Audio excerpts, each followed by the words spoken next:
About 2 years ago, I was driving home from a family reunion, pretty late at night, and the drive was about 2 hours. I didn't stay the night because I had to be back for work the following day.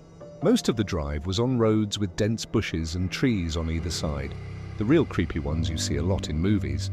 Anyway, I had been driving about 45 minutes, and I was starting to get really tired. You know how sometimes you just suddenly become really tired out of nowhere? Well, yeah, that happened to me. I knew I wasn't going to last. But I didn't come across any place that I felt I could park and safely sleep.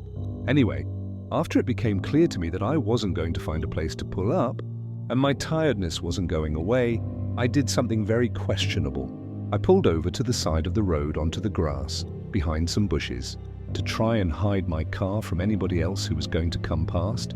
The roads weren't empty. I came across another car every few minutes or so.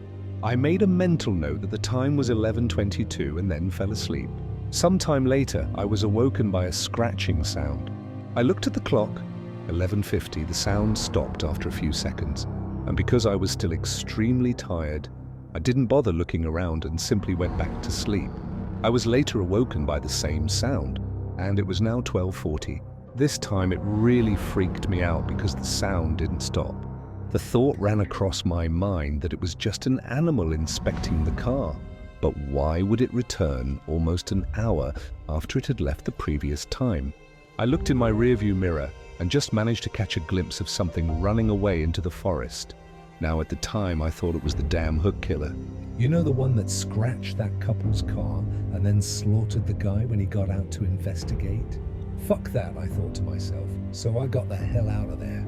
There was a bend no more than 100 yards up the road, and as I came around it, there was a fucking car parked off to the side of the road with the driver's side door opened. I slowed down just to look to see if anyone was in there. There wasn't. Then I looked in my rearview mirror. I didn't see anything. And all of a sudden, this guy comes sprinting around the corner. He starts screaming at me, shouting stuff like, "Hey! Hey you! Get the fuck out of your car!" Now, I noped the fuck out of there and sped off. I never saw the guy again. Moral of the story: don't fucking sleep on the side of a deserted road.